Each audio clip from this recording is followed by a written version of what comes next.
എന്ത് കഥയാ മോൾക്ക് വേണ്ടത്? മനുഷ്യട്ട് പറയാറുള്ള കഥ. അതേത് കഥ? രാജകുമാരിയുടെ കൊട്ടാരത്തിൽ ഒളിച്ചിരിക്കാൻ വന്ന രാജകുമാരന്റെ കഥ. പക്ഷേ കഥയുടെ അവസാനം മാത്രം മനുഷ്യട്ട് പറയില്ല. അവര് തമ്മിൽ കല്യാണം കഴിക്കോ ചിറ്റേ? കഴിക്കും മോളെ. സമാധാനായി. അതെന്താ മോളെ? എല്ലാ കഥയുടെ അവസാനം കല്യാണമല്ലേ? എല്ലാ കഥയുടെ അവസാനം കല്യാണം അല്ല മോളെ.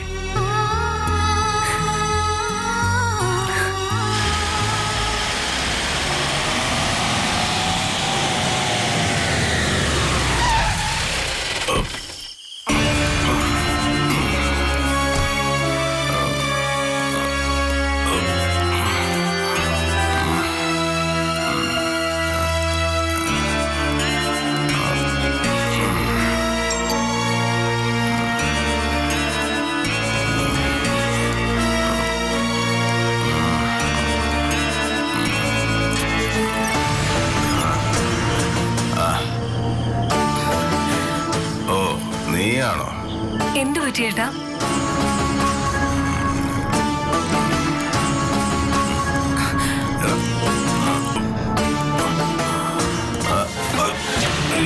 അയ്യോ ഏട്ടാ,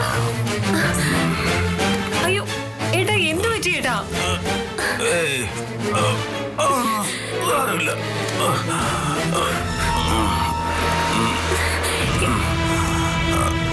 ഏട്ടാ സൂക്ഷിച്ച്.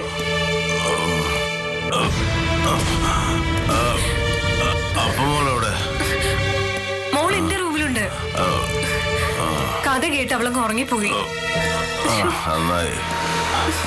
അവളെങ്കിലും ഉറങ്ങട്ടെ, ഒന്നും അറിയാതെ. എന്തു പറ്റി ഹരിയേട്ടാ? നിനക്കറിയോ, ഹരിശങ്കർ വായിൽ വെള്ളിക്കരണ്ടിയുമായി ജനിച്ചവനല്ല.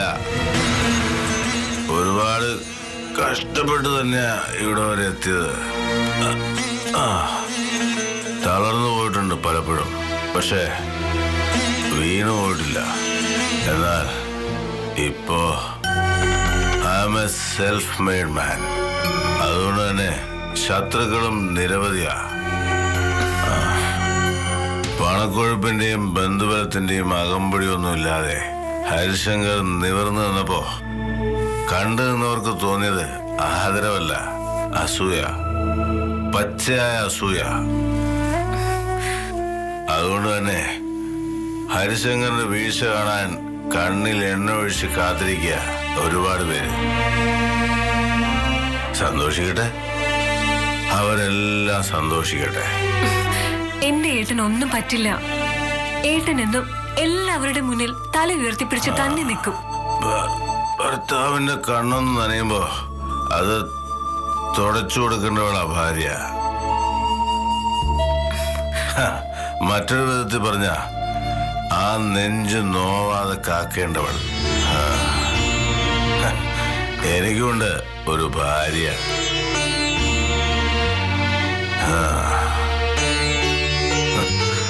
എന്റെ 2 കൃഷ്ണമണികൾ പോലെയാ ഞാൻ എൻ്റെ അനിയത്തിമാരെ കണ്ടത്. അതില് ഒരാളാ എന്റെ നെഞ്ചിലേക്ക് കടാര കുത്തി ഇറക്കിയത്. ഇനി നീയും കരുതി വെച്ചിട്ടുണ്ടോ മോളെ, ആരും കാണാതെ അദൃശ്യമായൊരു കടാര? ഈ ഏട്ടന്റെ നെഞ്ചിലേക്ക് കുത്തിയിറക്കാൻ.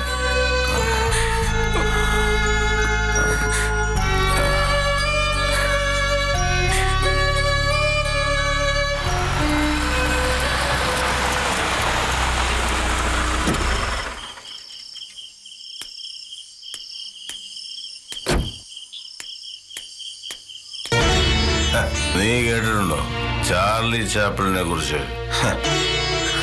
ലോകത്തെ മുഴുവൻ ചിരിപ്പിക്കുമ്പോഴും ഹൃദയത്തിൽ ആർത്ത് കരയായിരുന്നു അയാൾ. അതായിരുന്നു അയാളുടെ കുടുംബം. പുള്ളിക്കാരൻ്റെ ഒരു ഫേമസ് കൊട്ടേഷൻ ഉണ്ട്: I like to walk in rain, then nobody can see me crying. കവിളത്തെ കണ്ണീര് ആരും കാണാതിരിക്കാൻ മഴയത്ത് നടക്കാനാ ഇഷ്ടമെന്ന്. അതാണ് ചാർലി ചാപ്ലിൻ. ഇപ്പോ ഹരിശങ്കറിന് ചുറ്റും പെരുമഴയാ, പെരുമഴ. ചങ്കുപൊട്ടി വന്നതാണേലും അതിനിടയിൽ ഈ 2 തുള്ളി കണ്ണീരിന് എന്താ വില? ഹരിയേട്ടാ,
my bedroom.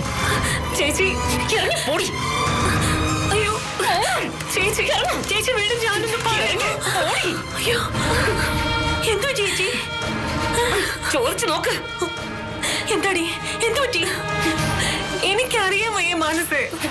അറിയാൻ വയ്യെന്നോ? പല തവണ നിനക്ക് ഞാൻ മുന്നറിയിപ്പ് തന്നതാ, പരിധി വിട്ട് പെരുമാറരുതെന്ന്. ഈ അടി നീ ചോദിച്ചു വാങ്ങിയതാ.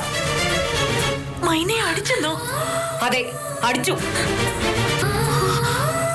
തല്ലേണ്ട പ്രായത്തിൽ നിന്നെയൊക്കെ തല്ലി വളർത്താൻ ആരും ഉണ്ടായില്ല. അന്നവരത് ചെയ്തിരുന്നെങ്കിൽ ഇന്ന് എനിക്കിത് ചെയ്യേണ്ടി വരില്ലായിരുന്നു.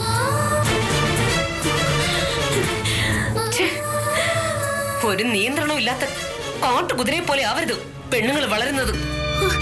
ഗൗരി ചേച്ചി എന്തൊക്കെയായി പറയുന്നത്? ആരെങ്കിലും ചെറിയൊരു പേടി ഉണ്ടായിരുന്നെങ്കിൽ നീ ഒരുത്തനെ ബെഡ്റൂമിൽ വിളിച്ചു കയറ്റി പാർപ്പിക്കില്ലായിരുന്നു. ഇവള് വല്ലവരുടെയും ബെഡ്റൂമിലേക്ക് വലിഞ്ഞു കയറുകയും ചെയ്യില്ലായിരുന്നു.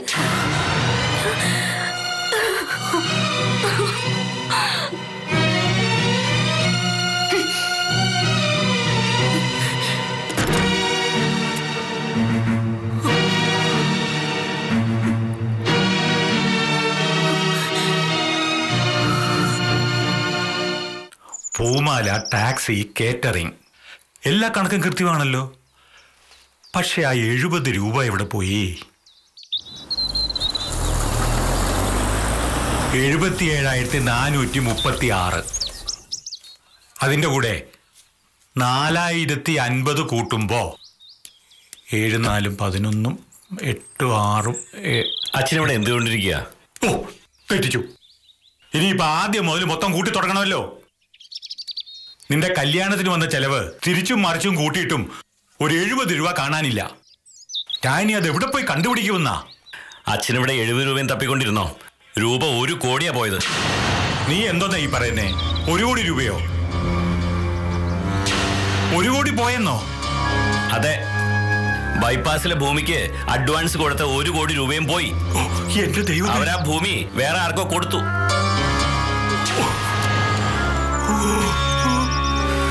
എന്തു ടീച്ച, നെഞ്ചുവേദനിക്കുന്നോ? നെഞ്ചുവേദനയായിരുന്നേ സാരമില്ലായിരുന്നടാ. ഇതിപ്പോ ആ കാശ് പോയച്ചാ. ഇനിയിപ്പോ ആലോചിച്ചിട്ടൊരു കാര്യമില്ല. ആ പത്മനാഭൻ ഇങ്ങനൊരു ചതി ചെയ്യുമെന്ന് ഞാൻ സ്വപ്നത്തിൽ പോലും പ്രതീക്ഷിച്ചില്ലടാ. ഇത്തിരി കണ്ണിച്ചോരയുള്ളവനാന്നാ കരുതിയത്. പത്മനാഭൻ അല്ല അച്ഛാ ചതിച്ചത്. അയാൾക്കൊരു മോനുണ്ട്, ദേവരാജൻ. ഭൂലോക ഫ്രാഡാ. അവനാ ഇപ്പൊ കാര്യങ്ങൾ നിൽക്കുന്നേ. നമ്മൾ 5 കോടിക്ക് കച്ചവടം ഉറപ്പിച്ച ഭൂമി 11 കോടിക്കാവും വിറ്റ്. പത്മനാഭനോട് ചോദിച്ചാൽ കുറച്ച് പണമെങ്കിലും തിരിച്ചു തരത്തില്ലയോടാ? പത്മനാഭനായിരുന്നെങ്കിൽ മൊത്തം കാശും തിരിച്ചു തന്നേനെ വെച്ചാ. ഇപ്പോ ദേവരാജൻ കൂടെ ഉൾപ്പെട്ട സ്ഥിതിക്ക് 10 പൈസ പോലും തിരിച്ചു കിട്ടുന്ന പ്രതീക്ഷ വേണ്ട.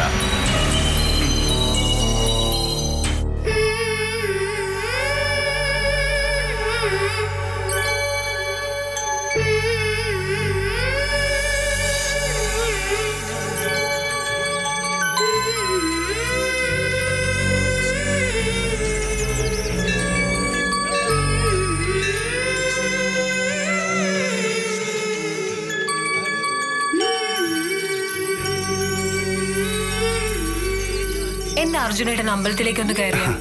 ഞങ്ങൾ തമ്മിൽ അത്ര രസത്തിലല്ല മോളെ. ആര് തമ്മിൽ? ഞാനും ഭഗവാനും തമ്മില്. എന്റെ കൃഷ്ണ, ഇങ്ങനെയൊക്കെയാണോ പറയാ? പുള്ളിക്കാരന് കുഴപ്പമില്ല, പിന്നെയാണോ നിനക്ക്?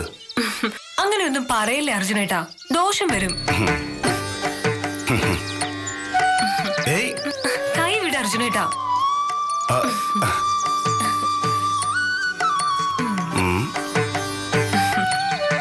ശരി, നീ തൊട്ടതല്ലേ, അത് അവിടെ തന്നെ ഇരിക്കട്ടെ. എനിക്ക് വേണ്ടി പ്രാർത്ഥിക്കാറുണ്ടോ നീ? എന്താ പ്രാർത്ഥിക്കാറ്? അർജുനേട്ടൻ എന്ന് സമാധാനമായും സുഖമായും സന്തോഷമായിട്ട് ഇരിക്കണേന്ന്, കാലിൽ ഒരു മുള്ളു പോലും കൊള്ളിക്കല്ലേന്ന്.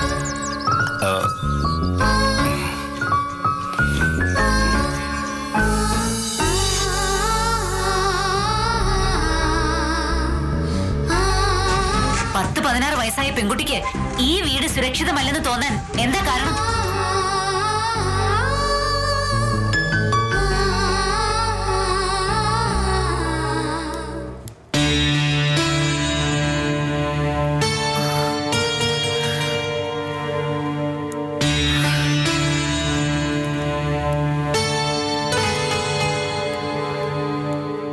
ഇത് 1000 ഉള്ളല്ലോ. എന്റെ കയ്യിൽ അത്രയേ ഉള്ളൂ. ആഹാ, അത് നല്ല ന്യായമാണല്ലോ. നിങ്ങളുടെ കയ്യിൽ 100 രൂപ ഉണ്ടെങ്കിൽ അതിങ്ങ് തന്നാ മതിയോ? രൂപ 1416 ബില്ല് പ്രിന്റ് ചെയ്ത് വെച്ചിരിക്കുന്നേ. വൈകിട്ട് ഞാനെങ്ങനെ ഇത് ടാലി ചെയ്ത് കൊടുക്കും? പോട്ടെ മോളെ, ഈ കൊച്ചിന്റെ കയ്യിൽ ഇല്ലാഞ്ഞിട്ടല്ലേ. ഇല്ലാഞ്ഞിട്ടും വയ്യായിക എന്നൊക്കെ പറഞ്ഞ് നമ്മൾ ചിലപ്പോ ചില വെട്ടുവീഴ്ചയൊക്കെ ചെയ്യും.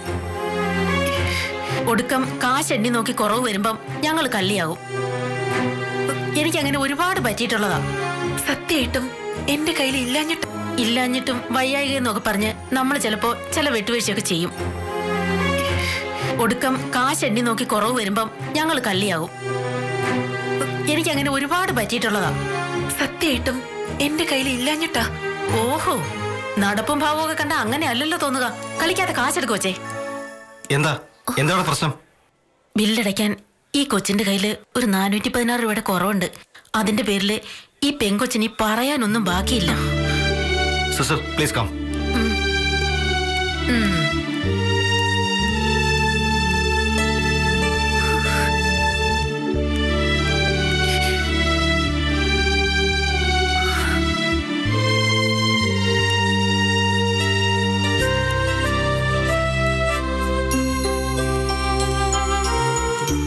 കുറവുള്ള പണം ഡിസ്കൗണ്ട് ചെയ്ത് വിട്ടേക്ക്. ഡോക്ടർ ഗൗരി പറഞ്ഞ കേസാ. സ്കാനിങ്, എക്സ്റേ എല്ലാത്തിനും ഡിസ്കൗണ്ട് കൊടുത്താ. ഇനിയും നിങ്ങൾക്ക് പറഞ്ഞത് കേൾക്കാമോ ഇല്ലയോ? എനിക്കെന്താ ചെയ്തം?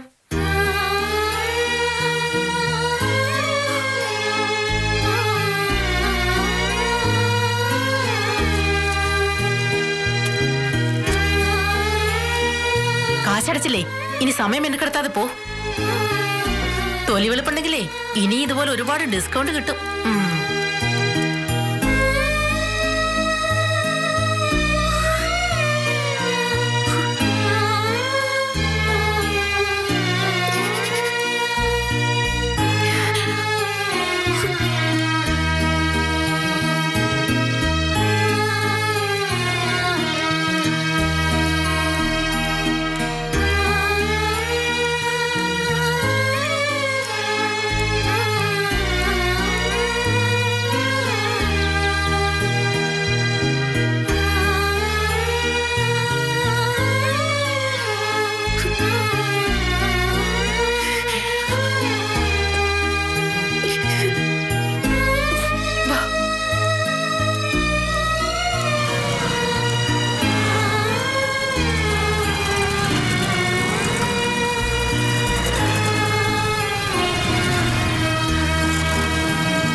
അമ്പിക്ക് എങ്ങോട്ടാ? ഞാൻ കയറ് കയറ് വാ.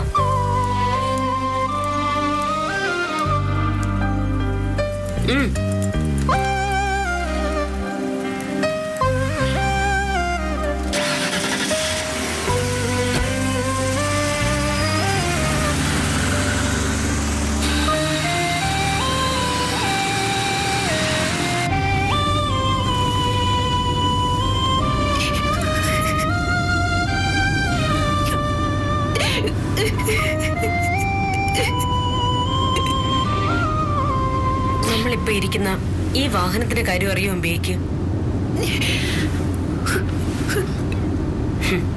താക്കോലിട്ടെന്ന് തിരിച്ചാൽ അത് സ്റ്റാർട്ടാകും. ഗിയറിട്ട് ആക്സിലേറ്റർ ചവിട്ടിയാൽ മുന്നോട്ട് നീങ്ങും. ബ്രേക്ക് ചവിട്ടിയാൽ നിൽക്കും. അതിലൊന്നും ഒരു മാറ്റവും ഉണ്ടാവില്ല. കാരണം ഇതൊരു യന്ത്രമാ. മനുഷ്യന്റെ കാര്യം അങ്ങനെയല്ല. അവന്റെ മനസ്സ് തുറക്കുന്ന താക്കോൽ ദൈവത്തിന്റെ കൈ പോലും ഇല്ല. വേണുഗോപനെ കൊണ്ട് അംബികയുടെ കഴുത്തിൽ താലി കെട്ടിച്ചപ്പോ ഒരംഗം ജയിച്ച സംതൃപ്തി ഉണ്ടായിരുന്നു പല മുഖങ്ങളിലും.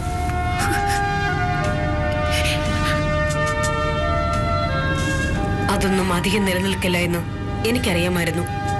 കാരണം ഭാര്യയും ഭർത്താവും ഒരുമിച്ച് ജീവിച്ചു തുടങ്ങുമ്പോ അവർക്കിടയിൽ മറ്റാരും ഉണ്ടാവില്ല, സ്വന്തം കുഞ്ഞു പോലെ. അതൊന്നും അധികം നിലനിൽക്കില്ല എന്ന് എനിക്കറിയാമായിരുന്നു. കാരണം ഭാര്യയും ഭർത്താവും ഒരുമിച്ച് ജീവിച്ചു തുടങ്ങുമ്പോ അവർക്കിടയിൽ മറ്റാരും ഉണ്ടാവില്ല, സ്വന്തം കുഞ്ഞു പോലും. എനിക്കൊന്നും അറിയില്ല ചേച്ചി. ഇപ്പൊ പോകുന്ന വഴി തന്നെ ശരിയാണോന്ന് എനിക്കറിയില്ല.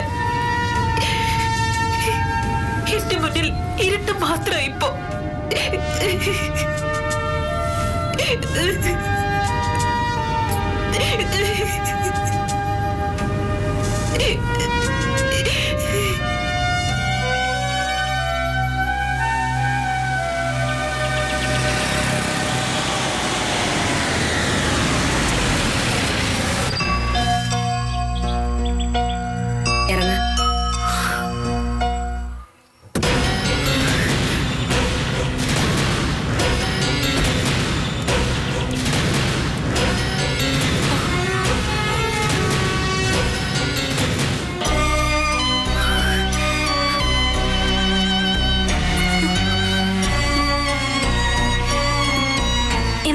ചേച്ചി എന്തു പറ്റി ചേച്ചി? അംബിക എന്താ വല്ലാതെ? മോളുടെ നെറ്റിയിൽ ഇതെന്തു പറ്റി? നീയൊക്കെ കൂടി ഈ കുഞ്ഞിനൊരു അച്ഛനുണ്ടാക്കി കൊടുത്തില്ലേ? ആ അച്ഛൻ കൊടുത്ത സമ്മാനോ മെഡൽ പോലെ ആ നെറ്റിയിൽ ഒട്ടിച്ചു വെച്ചിരിക്കുന്നത്. വേണുഗോപൻ ഈ കുഞ്ഞിനെ ഉപദ്രവിച്ചെന്നോ? പിന്നെ നീ എന്താ കരുതിയത്? അംബികയും കുഞ്ഞും അരവിന്ദാക്ഷന്റെ വീട്ടിൽ റോയൽ ലൈഫ് ആസ്വദിക്കുകയാണെന്നോ? ഒരു കല്യാണം കഴിഞ്ഞിട്ട് ശുഭം എന്ന് എഴുതി കാണിച്ച് പിരിയാൻ ഇത് സിനിമയല്ല, ജീവിതമാ ജീവിതം. ഇവിടെ വിവാഹത്തിന് മുമ്പല്ല, വിവാഹത്തിന് ശേഷമാ കഥ മുഴുവൻ കിടക്കുന്നത്. വളച്ചു കെട്ടാതെ നീ കാര്യം പറ ഗൗരി. സൊല്യൂഷൻ ഇല്ലാതെ ഒരു പ്രശ്നമുണ്ടോ? എന്നാൽ ഈ പ്രശ്നത്തിനൊരു സൊല്യൂഷൻ ഉണ്ടാക്കി തരണം SP സർ. അംബികയും കുഞ്ഞിനെയും വേണുഗോപൻ അടിച്ച് വീടിന് പുറത്താക്കി.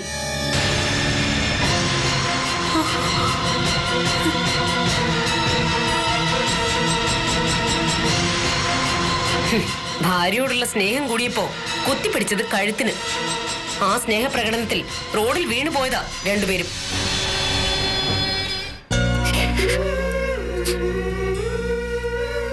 കല്ലിൽ തലയിടിച്ചു വീണ കുഞ്ഞിനെ സമയത്ത് ഹോസ്പിറ്റലിൽ എത്തിച്ചുകൊണ്ട് ഈ രൂപത്തിലെങ്കിലും തിരിച്ചു കിട്ടി.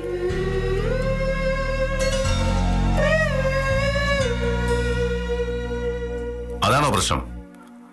അതിനൊരു സൊല്യൂഷൻ കണ്ടെത്താൻ ഈ ഹരിശങ്കറിന് 15 മിനിറ്റ്സ് തികച്ചു വേണ്ട. അവിവേകം ഒന്നും കാട്ടണ്ട ഹരി. ഹരിയുടെ നമ്പറിന്ന് പോലീസ് സ്റ്റേഷനിലേക്കോ വനിതാ കമ്മീഷനിലേക്കോ ഒരു കോള് പോയാൽ തീരുന്നതല്ല ഈ പ്രശ്നം. ആദ്യത്തെ ബഹളവും പത്രക്കാരുടെ ശുഷ്കാന്തിയും ഒക്കെ അടങ്ങുമ്പോ നഷ്ടം പെണ്ണിന് തന്നെയാ. അങ്ങനെ വിടാവോ ചേച്ചി ഇതൊക്കെ? നിനക്ക് എന്ത് ചെയ്യാൻ പറ്റും മനസ്സേ? നീ ചെയ്തു വെച്ചതിന്റെ ബാക്കിയല്ലേ ജീവിക്കുന്ന ചിത്രങ്ങളായി നിന്റെ മുമ്പിൽ ഈ നിൽക്കുന്നേ.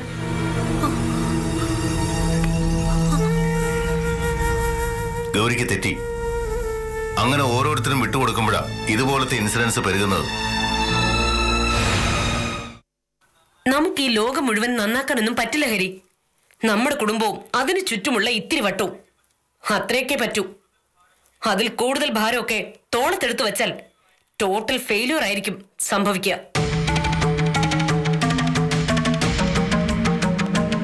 ഒരു കുടുംബജീവിതം തുടങ്ങിയിട്ടില്ലാത്തതുകൊണ്ട് ഒരുപക്ഷെ നിനക്കറിയില്ലായിരിക്കാം, പോലീസിനും പട്ടാളത്തിനും ഒന്നും ഭീഷണി കൊണ്ട് തുറക്കാൻ പറ്റാത്ത ഒരു പൂട്ട ഹൃദയത്തിൻ്റെത്. പിന്നെ സ്നേഹമാണെങ്കിൽ അത് പിടിച്ചു വാങ്ങാൻ ശ്രമിക്കും തോറും നമ്മളിൽ നിന്നും അകന്നുകൊണ്ടേയിരിക്കും. നിനക്കറിയില്ലെങ്കിലും നിന്റെ ഏട്ടനത് നന്നായിട്ട് അറിയാം. കളി തുടങ്ങി വെച്ചത് നിങ്ങളൊക്കെ കൂടിയാണെങ്കിലും ഇപ്പൊ പന്ത് എന്റെ കോർട്ടില. കളപ്പൊരിക്കൽ ഗൗരിയുടെ ബന്ധുവാകേണ്ടയാൾ കുഞ്ഞിന് പാല് വാങ്ങാനോ ഉടുതുണിക്ക് മറുതുണിക്കോ ഗതിയില്ലാതെ തെരുവിൽ അലഞ്ഞു നടക്കേണ്ടി വരില്ല. അംബികയും കുഞ്ഞും ഇവിടെ താമസിക്കും, അവർക്കിഷ്ടമുള്ള കാലത്തോളം.